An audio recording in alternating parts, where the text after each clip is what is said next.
ધોરણ 11 વિષય મનોવિજ્ઞાન.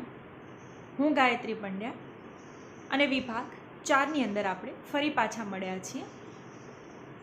છેલ્લા વિભાગમાં આપણે મનોવિજ્ઞાનના ધ્યેયોને સમજ્યા. હવે છે આધુનિક મનોવિજ્ઞાનનો ઉદ્ભવ, વિકાસ અને અભિગમો.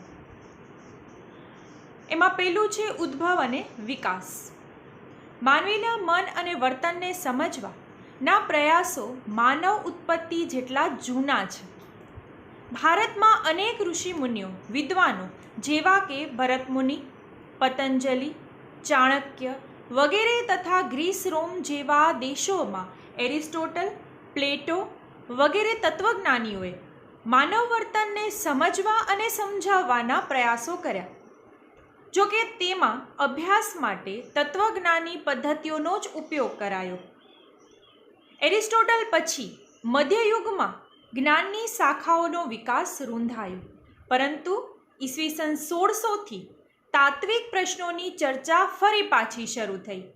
આ સમયગાળામાં અનેક તત્વજ્ઞાનીઓ વિશ્વના અંતિમ સ્વરૂપની ચર્ચા સાથે મન, બુદ્ધિ વિશેની ચર્ચા પણ કરવા લાગ્યા. આધુનિક મનોવિજ્ઞાનને વ્યવસ્થિત અને પ્રયોગાત્મક સ્વરૂપ આપવાનો યશ વુન્ટને ફાળે જાય છે. વુન્ટ એટલે વિલિયમ વુન્ટ. તેમને વૈજ્ઞાનિક મનોવિજ્ઞાનના પિતા કહેવામાં આવે છે. આ પ્રશ્ન MCQમાં ઘણી જ વખત પૂછાયેલો છે. વુન્ટ અને તેના સાથીદારો જાગૃત અનુભવો અને મનના વિશ્લેષણમાં રસ ધરાવતા હતા. આથી મનની રચના સમજવા માટે તેમણે આંતરનિરીક્ષણ પદ્ધતિનો ઉપયોગ કર્યો. આંતરનિરીક્ષણ એ એવી પદ્ધતિ છે જેમાં વ્યક્તિને તેના અનુભવ કે માનસિક પ્રક્રિયાઓ વિશે ઊંડાણપૂર્વકનું વર્ણન કરવાનું કહેવામાં આવે છે. હવે તમે પોતાની જાત સાથે જ્યારે વાત કરો, જ્યારે સમય પસાર કરો, જ્યારે એના વિશે વિચારો, ત્યારે જ તમને આંતરનિરીક્ષણની ખબર પડે છે. અન્યથા તમને તમારા વિશેની માહિતી પણ પ્રાપ્ત થતી નથી. અને જો તમને તમારા વિશેની માહિતી પ્રાપ્ત નથી થતી તો તમે જીવનની મુશ્કેલીઓ અથવા તો આગળ નિર્ણયો કયા લેવા છે તમારા જીવનના, એ લેવામાં ખૂબ જ તકલીફ પડે છે. ઘણી વખત અત્યારે તમે 11મામાં પ્રવેશ કર્યો એની પહેલાંનો સમયગાળો તમારા માટે ખૂબ જ કપરો કાળ હશે. જ્યારે તમે 10માની પરીક્ષા પાસ કરી ત્યારે ઘણા બધા વિચારો તમારા મગજમાં હશે કે હું સાયન્સમાં જાઉં, હું કોમર્સમાં જાઉં કે હું આર્ટ્સ લઉં. હવે ત્યારે શું જરૂર પડી? તમને તમારી અંદર સમજવાની જરૂર પડી કે મને કયા વિષયમાં આગળ વધવું છે, મને કયા વિષયમાં રસ છે, હું આ કરીશ તો હું વધારે ઝડપથી આગળ વધી શકું. આવા અનેક વિચારો. ત્યારે તમે શું કર્યું? તમારા અંતર્મનને સમજવાનો પ્રયત્ન કર્યો અને ત્યાર પછી જ તમે એ નિર્ણય તરફ આગળ વધી શક્યા. હવે આગળ વધીએ તો આ પદ્ધતિ જેમાં વ્યક્તિને તેના અનુભવ કે માનસિક પ્રક્રિયાઓ વિશે ઊંડાણપૂર્વકનું વર્ણન કરવાનું કહેવામાં આવે છે. હવે આંતરનિરીક્ષણ વિશે જાણવું હોય તો મનોવૈજ્ઞાનિકો શું કરે છે? એ વ્યક્તિ છે એની અંદર રહેલા જે અનુભવો છે, એની માનસિક પ્રક્રિયા છે, એનું વર્ણન છે એ ઊંડાણપૂર્વકનું, એટલે કે શબ્દસહ કહેવામાં આવે છે. એને કહેવામાં આવે છે કે ભાઈ તમે જે પણ બાબતો તમારી અંદર રહેલી છે એને શબ્દશઃ વર્ણવો, એટલે કે એને બારે લઈ આવો. વુન્ટ અને તેના સાથીદારોને રચનાવાદી તરીકે પણ ઓળખવામાં આવે છે. અને જો વ્યક્તિને સમજવાનો પ્રયત્ન કરવો હશે તો એના અંતર્મનને સમજવું ખૂબ જ જરૂરી છે. જો કે આંતરનિરીક્ષણ પદ્ધતિને બીજા મનોવૈજ્ઞાનિકોએ ન સ્વીકારી, કારણ કે તેનો અહેવાલ અન્ય બીજી વ્યક્તિ દ્વારા ચકાસી શકાતો નથી. આથી મનોવિજ્ઞાનમાં બીજી પદ્ધતિની જરૂર ઊભી થઈ. ઘણી વખત એવું થાય કે આપણે ડૉક્ટર પાસે દવા લેવા ગયા તો સામાન્ય પહેલા સ્ટેપમાં આપણે ડૉક્ટર એક પ્રિસ્ક્રિપ્શન લખીને આપે છે. હવે એનાથી કદાચ આપણો ફીવર છે એ વધારે, તાવ છે એ વધારે હાઈ છે, તો એ આપણે દવા એટલી લાગુ નથી પડતી. ત્યારે આપણે બીજી વખત ડૉક્ટર પાસે જઈએ છીએ તો એ આપણે વધારે હાઈ ડોઝની દવા લખી આપે છે. તો આમાં પણ એમ છે કે ક્યારેક કોઈ પદ્ધતિ લાગુ ન પડે, કારણ કે બધા મનોવૈજ્ઞાનિકો સ્વીકારે ત્યારે જ કોઈ પદ્ધતિ લાગુ પાડી શકાય. એમને એમ કોઈ પણ પદ્ધતિ નાખી નથી શકાતી, કારણ કે આ સીધો પ્રયોગ માનવી ઉપર છે. હવે જો માનસિક પ્રક્રિયાઓ ને છેડવામાં આવે માનવીની, તો એ માનસિક રીતે બીમાર પણ થઈ શકે છે. એટલે આ વસ્તુ છે ખૂબ જ સેન્સિટિવ છે. એટલે બધી જ બાબતોને એકદમ ધ્યાનમાં લઈ, એકદમ વ્યવસ્થિત વિચારી પછી જ કોઈ પદ્ધતિનો ઉપયોગ કરી શકાય છે. વુન્ટે લિપ્ઝિગમાં પ્રયોગશાળા સ્થાપી. તેના થોડા સમય બાદ કેમ્બ્રિજ મેસેચ્યુસેટ્સમાં અમેરિકન મનોવૈજ્ઞાનિક વિલિયમ જેમ્સે પ્રયોગશાળા સ્થાપી અને માનવ મનને સમજવા માટે નવો અભિગમ અપનાવ્યો. તેના મતે માનવીના મનની રચના સમજવા માટે મનની રચનાના સ્થાને માનવી તેના વાતાવરણ સાથે કાર્ય પાર પાડવા માટે કેવી રીતે વર્તે છે તેનો અભ્યાસ કરવો જરૂરી છે. એટલે કે કાર્ય કરવા માટે કેવી રીતે વર્તે છે, કેવી રીતે કાર્યને પાર પાડે છે, આ રસ્તો આ અભિગમ તેમણે અપનાવ્યો. તેના મતે માનવીના મનની રચના સમજવાને સ્થાને માનવી તેના પર્યાવરણ સાથે કેવી રીતે કાર્ય કરે છે એ સમજવું અગત્યનું છે. તેનો અભ્યાસ આપણે કરવો. જેમ્સના આ અભિગમને કાર્યવાદી અભિગમનું નામ આપવામાં આવ્યું કે ભાઈ માનવી છે એ વાતાવરણ સાથે, પર્યાવરણ સાથે કેવી રીતે વર્તે છે અને પોતાનું કામ પૂરું કરે છે. તો એનો જે અભિગમ છે જે જેમ્સે અપનાવ્યો, એ અભિગમને કયા અભિગમ તરીકે ઓળખવામાં આવ્યો? કાર્યવાદી અભિગમ. 20મી સદીની શરૂઆતમાં જર્મનીમાં રચનાવાદીની સામે સમષ્ટિવાદી અભિગમ, જેને ગેસ્ટાલ્ટ સાયકોલોજી કહેવામાં આવે છે, એનો ઉદ્ભવ થયો, જેમાં વર્ધીમર, કોહલર અને કોફકાનો ફાળો મુખ્ય ગણાય છે. આ બધા મનોવૈજ્ઞાનિકના નામ છે જે આપણે આગળ આવશે. જે મનની રચનાના સ્થાને પ્રત્યક્ષીકૃત અનુભવના સંગઠન ઉપર ભાર મૂકતા હતા. તેઓની દલીલ હતી કે આપણે જ્યારે વિશ્વને જોઈએ છીએ ત્યારે આપણો પ્રત્યક્ષીકૃત અનુભવ પ્રત્યક્ષીકૃત વસ્તુના ભાગોના સરવાળા કરતાં કંઈક વિશેષ હોય છે. ફરીથી એક વખત લઈએ તો કે જ્યારે વિશ્વને આપણે જોઈએ છીએ ત્યારે આપણો પ્રત્યક્ષીકૃત અનુભવ પ્રત્યક્ષીકૃત વસ્તુના ભાગોના સરવાળા કરતાં કંઈક વિશેષ હોય છે. અને દરેક પ્રત્યક્ષીકૃત બાબતો, એટલે કે જે બાબતો આપણે જોઈ શકીએ છીએ, એ બધા જ એ જ રીતે એને લે છે એ પણ જરૂરી હોતું નથી. વ્યક્તિએ એ બાબતોના અનુભવો અલગ અલગ હોઈ શકે છે. બીજા શબ્દોમાં કહીએ તો આપણે જે અનુભવીએ છીએ તે વાતાવરણમાંથી પ્રાપ્ત થયેલ માહિતી કરતાં વધારે હોય છે. દાખલા તરીકે આપણે જ્યારે ફિલ્મ જોઈએ છીએ ત્યારે ખરેખર તો આપણી નજર સામે સ્થિર ચિત્રોની ઝડપથી બદલાતી જતી હારમાળા પસાર થાય છે. બરાબર છે? આપણે જ્યારે ફિલ્મ જોઈએ છીએ ત્યારે શું થાય છે કે ખરેખર તો આપણી નજર સામે સ્થિર ચિત્રોની ઝડપથી બદલાતી જતી હારમાળા પસાર થાય છે. આમ આપણો પ્રત્યક્ષીકૃત અનુભવ વસ્તુ સ્થિતિ કરતાં વધારે હોય છે. આપણા અનુભવો સમગ્રતા એટલે કે સમગ્રલક્ષી હોય છે. હવે અભિગમો અને પ્રત્યક્ષીકરણના મુદ્દામાં આ વિશે આપણે વધારે શીખીશું. જે જ્હોન બી વોટસને, જેને જે.બી. વોટસન તરીકે વધારે ઓળખવામાં આવે છે, એ મનોવિજ્ઞાનના વિષયવસ્તુ તરીકે મન અને ચેતનાનો વિરોધ કરે છે. એ એમ કહે છે કે મુખ્ય વિષય અથવા તો વિષયવસ્તુ માત્ર મન અને ચેતના નથી. આમ રચનાવાદ સામે બીજો એક વર્તનવાદ નામનો અભિગમ શરૂ થાય છે. વોટસન શરીરરચના શાસ્ત્રીઓ જેવા કે ઇવાન પાવલો, જેનો પ્રયોગ તમે 12મા ધોરણની અંદર સવિસ્તાર ભણશો, જે શાસ્ત્રીય અભિસંધાનનો નિયમ આપ્યો છે એમણે, વગેરેના કાર્યથી પ્રભાવિત હતો. તેના શાસ્ત્રીય અભિસંધાનના સિદ્ધાંતની વોટસન ઉપર અસર પડી.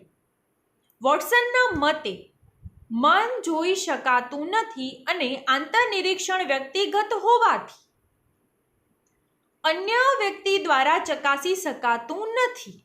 આપણે સૌથી પહેલું આંતરનિરીક્ષણનો મુદ્દો કર્યો. બરાબર છે કે ભાઈ અન્ય વ્યક્તિ છે એને વધારે સારી રીતે ન ઓળખી શકે, માણસ પોતાને વધારે સારી રીતે ઓળખી શકે છે. એટલે એનું મૂલ્યાંકન છે એ બીજા વ્યક્તિઓ દ્વારા કદાચ તટસ્થપણે ન પણ થઈ શકે અને સાચું પણ ન થઈ શકે, તો કે જે એ એટલું ઉપયોગી નથી. પછી બીજા મનોવૈજ્ઞાનિકોએ મન, ચેતનાની વાત કરી, તો એનો પણ વિરોધ કરવામાં આવ્યો અને અંતે વર્તનવાદ ઉપર થોડી વિચારધારા અટકી. મનોવિજ્ઞાનને વર્તનના વિજ્ઞાન અથવા ઉદ્દીપક સામે અપાતી પ્રતિક્રિયા, જેનો અભ્યાસ વસ્તુલક્ષી રીતે કરી શકાય, માપી શકાય છે, એ રીતે ઓળખાયું. વોટસનના વર્તનવાદને પછી નવ્ય વર્તનવાદીઓ એટલે કે નવા વર્તનવાદીઓ તરીકે પણ ઓળખાતા મનોવૈજ્ઞાનિકોએ આગળ વધાર્યો, જેમાં સ્કિનર, ટોલમેન, ગથરી વગેરેનો સમાવેશ થાય છે. વોટસનના વર્તનવાદે ઘણા દાયકાઓ સુધી મનોવિજ્ઞાનમાં આધિપત્ય જાળવી રાખ્યું અને અન્ય અભિગમો અને મનોવિજ્ઞાનના મંતવ્યો આની આસપાસ જ વિકસ્યા. ત્યારબાદ સિગમન્ડ ફ્રોઈડે પોતાના માનવ સ્વરૂપ વિશેના ઉદ્દામવાદી વિચારોથી વિશ્વને આંચકો આપ્યો. સિગમન્ડ ફ્રોઈડે માનવ વર્તનને અજાગ્રત ઈચ્છાઓ અને સંઘર્ષના ગતિશીલ પ્રગટીકરણ તરીકે ઓળખાવ્યું. સિગમન્ડ ફ્રોઈડે શું કહ્યું તો કે માનવ વર્તન છે એ અજાગ્રત ઈચ્છાઓ, જે ઈચ્છાઓ જાગ્રત અવસ્થામાં નથી. આ બાબતને સમજવી મનોવિજ્ઞાનમાં અગત્યની એટલા માટે છે કારણ કે આ વસ્તુ ઘણી વખત તમારી સામે આવશે કે તમારું અજાગ્રત મન, બરાબર, તો જે જાગ્રત ઈચ્છાઓ છે તો આપણે ખબર છે કે મને આ બનવું છે, મને આની અંદર આગળ વધવું છે, તો આ કેવી છે? જાગૃત ઈચ્છાઓ. પણ અજાગૃત ઈચ્છાઓ છે જેની માહિતી કદાચ તમને પણ નથી. તો એના વિશે ક્યારે ખબર પડશે? જ્યારે તમે તમને સમજવાનો પ્રયત્ન કરશો. તો આવી ઈચ્છાઓ અને સંઘર્ષના ગતિશીલ પ્રગટીકરણ તરીકે ઓળખાવ્યું. તેમણે મનોવિશ્લેષણને માનસિક રોગોને સમજવાની અને ઉપચાર કરવાની પદ્ધતિ તરીકે રજૂ કર્યું. જ્યારે મનોવિશ્લેષણવાદ એમ જણાવતો હતો કે માનવી અજાગૃત ઈચ્છાઓને કે સુખ પ્રાપ્ત કરવાની ઈચ્છાઓ, ખાસ કરીને જાતીય ઈચ્છાઓથી પ્રેરિત થાય છે, ત્યારે માનવવાદી અભિગમ આવ્યો અને તેને માનવ સ્વરૂપને વધારે વિધાયક સંદર્ભમાં રજૂ કર્યું. કાર્લ રોજર્સ, અબ્રાહમ મેસ્લો જેવા માનવતાવાદીઓએ માનવીની ઈચ્છા શક્તિની સ્વતંત્રતા, આંતરિક સંભાવનાના વિકાસ અને આગળ વધવાની કુદરતી ઈચ્છા ઉપર ભાર મૂક્યો. તેમણે દલીલ કરી કે વર્તનવાદ વાતાવરણથી પ્રભાવિત થતા માનવીના વર્તન પર ભાર મૂકે છે, ત્યારે માનવીની સ્વતંત્રતા અને પ્રતિષ્ઠાની અવગણના કરી માનવ વર્તનને વધારે યાંત્રિક બનાવી દે છે. યાંત્રિક એટલે કેવું? કે જે તમે સ્વાભાવિક રીતે કરતા નથી, જે તમે યંત્રવત કરો છો, એને યાંત્રિક કહેવામાં આવે. આમ આ જુદા જુદા અભિગમોએ આધુનિક મનોવિજ્ઞાનના ઇતિહાસ અને વિકાસમાં અનેક સંભાવનાઓને જન્મ આપ્યો.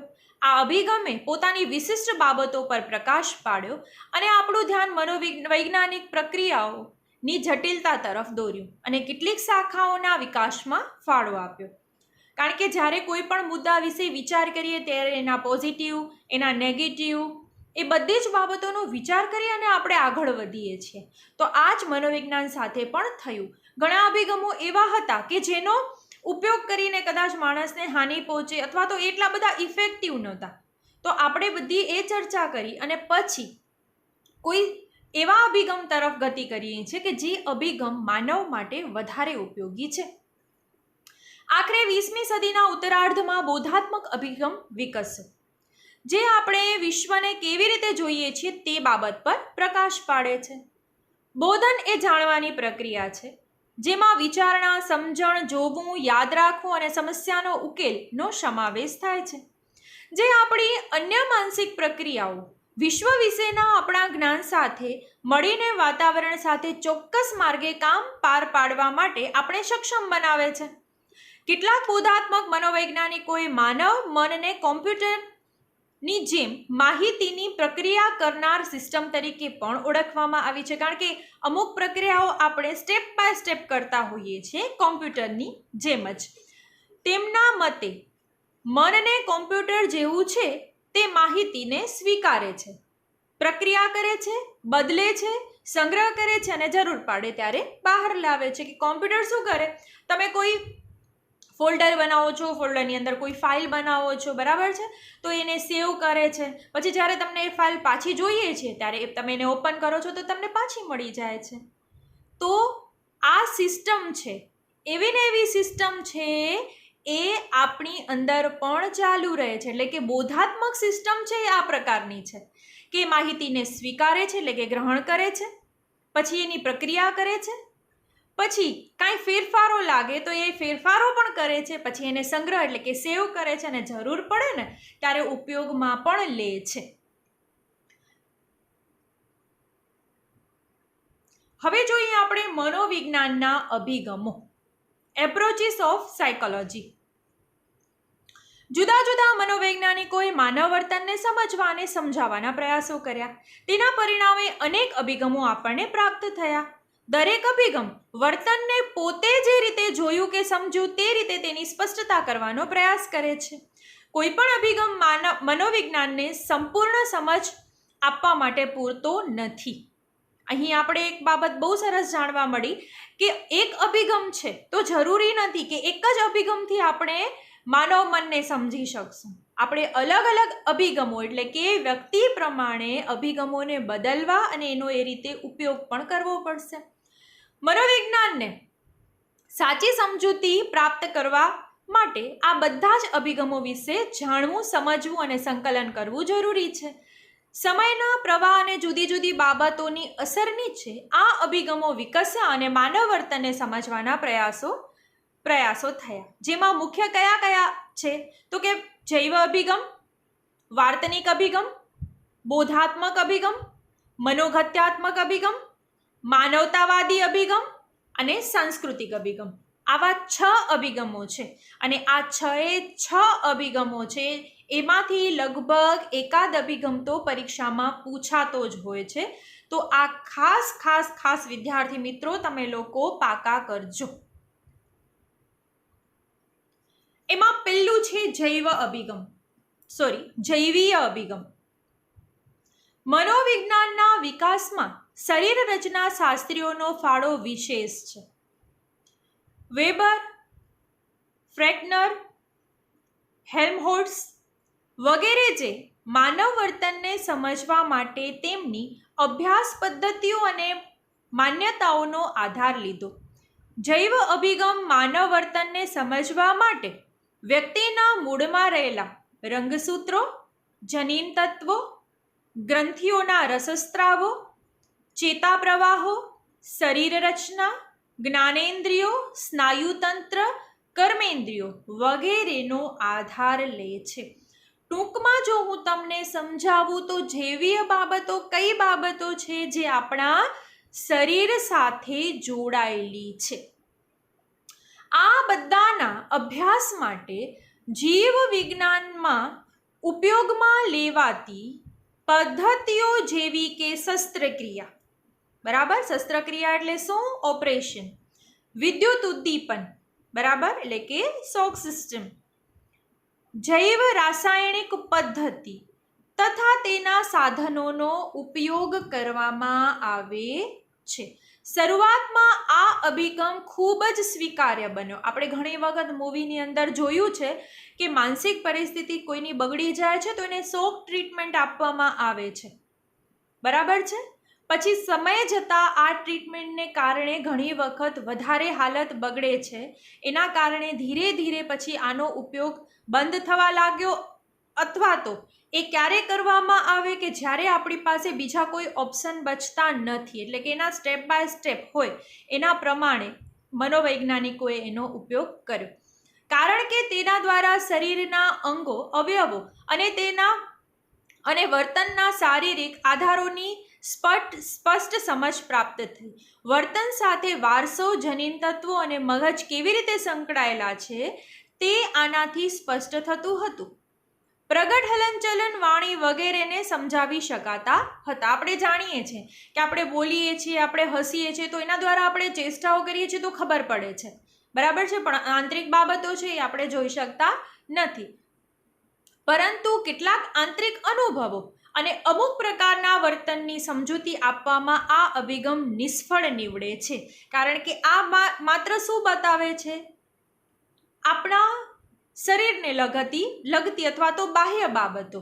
આ અભિગમ દ્વારા માનવ શરીરની જટિલતાના કારણે શરીર અને મગજની સંપૂર્ણ સમજ પ્રાપ્ત ન થતી હોવાથી માનવીના દરેક વર્તન અને મનોવેપારને સમજાવી શકાયો નહીં. મનોવેપાર એટલે શું? મનમાં ચાલતા વ્યવહારો. એ જ પ્રમાણે માનવીનું વર્તન જૂથ ક્રિયાઓ, સામાજિક સાંસ્કૃતિક વાતાવરણ ઉપર પણ આધાર રાખે છે. જ્યાં જૈવ ક્રિયાઓને સ્થાન નથી, આમ જૈવીય અભિગમને પોતાની આ મર્યાદા છે. બીજો આપણી પાસે છે વાર્તનિક અભિગમ, જેના પ્રેરણાદાયી અથવા તો જેના પ્રણેતા કહી શકાય જે.બી. વોટ્સન. 20મી સદીમાં થયેલી ઔદ્યોગિક ક્રાંતિ અને યંત્ર વિદ્યાથી બોલબાલાથી પ્રભાવિત થયેલા વોટ્સનને મનોવૈજ્ઞાનિકને માત્ર વર્તનના વિજ્ઞાન તરીકે ઓળખાવ્યું અને વાર્તનિક અભિગમને અપનાવ્યું. વોટ્સનને વ્યક્તિને તેના વર્તન દ્વારા સમજવો જોઈએ અને તેમાં પણ માત્ર એવું જ વર્તન કે જે વસ્તુલક્ષી રીતે નિરીક્ષણ કરી શકાય છે. એટલે કે મનોવિજ્ઞાનમાંથી ચેતના, વ્યક્તિગત અનુભવો, આંતરિક નિરીક્ષણ પદ્ધતિ વગેરેને બાકાત રાખવી જોઈએ, એવું આપણે જે.બી. વોટ્સને કહ્યું.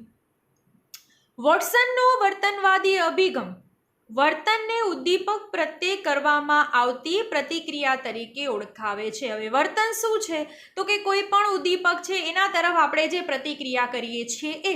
આથી તેને ઉદ્દીપક પ્રતિક્રિયા અભિગમ તરીકે પણ ઓળખવામાં આવે છે. વોટ્સનનો આ અભિગમ વ્યક્તિના બાહ્ય પ્રગટ વર્તનને જ કેન્દ્રમાં રાખીને અભ્યાસ કરવામાં આવે છે અને માત્ર જોઈ શકાય તેવા પ્રગટ અનુભવો જેમ કે વાણી, મુખભાવો, ચેષ્ટાઓ, શારીરિક હલનચલનને જ વર્તન ગણે છે. આ અભિગમને વાર્તનિક અભિગમ તરીકે ઓળખવામાં આવે છે. વાર્તનિક અભિગમના વિકાસમાં ફાળો આપનાર મનોવૈજ્ઞાનિકોમાં વોટ્સન ઉપરાંત સ્કિનર, ગ્રથી, ટોલમેન વગેરેનો ફાળો મુખ્ય છે. હવે ત્રીજું આપણી પાસે છે બોધાત્મક અભિગમ.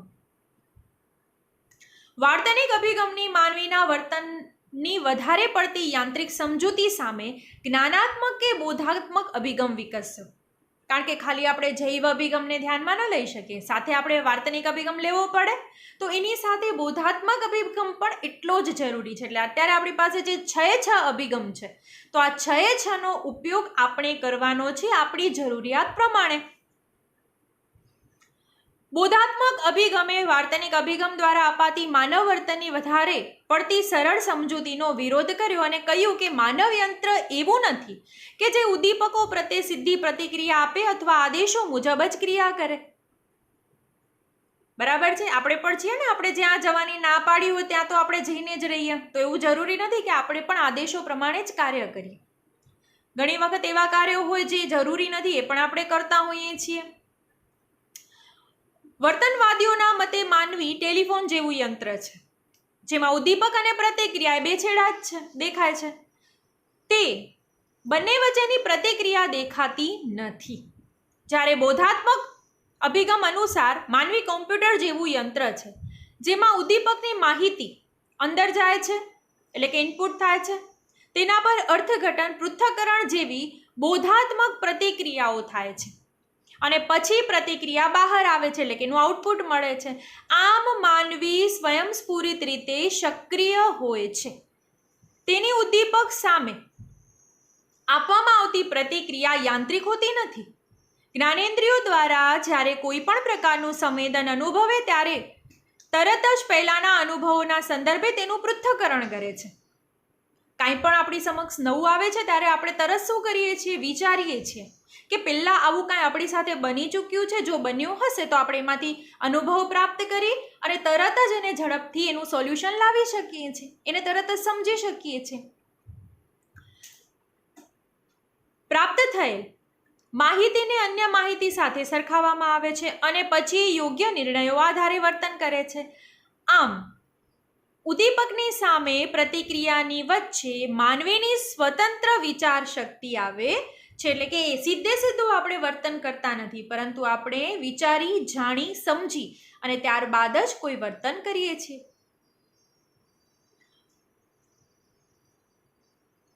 આ અભિગમ વિચારણા, સ્મૃતિ, સમસ્યા ઉકેલ, નિર્ણય પ્રક્રિયા જેવા જટિલ પરિબળોને સમજવાનો પ્રયાસ કરે છે. આમ બોધાત્મક અભિગમ માનવ વર્તન સાથે સંકળાયેલા શૈક્ષણિક, બોધાત્મક અને વિકાસાત્મક પરિબળના સંદર્ભમાં વ્યક્તિના મનોવ્યાપારને સમજવાનો પ્રયાસ કરે છે. તો આજે આપણે 3 અભિગમો સુધી સમજીએ છીએ. ત્યારબાદ આપણે પછી 4થો, 5મો અને 6થો અભિગમ લઈશું. તો આજ માટે મને રજા આપો. હવે પાછા આપણે વિભાગ 4ની અંદર ફરી મળીશું. નમસ્તે.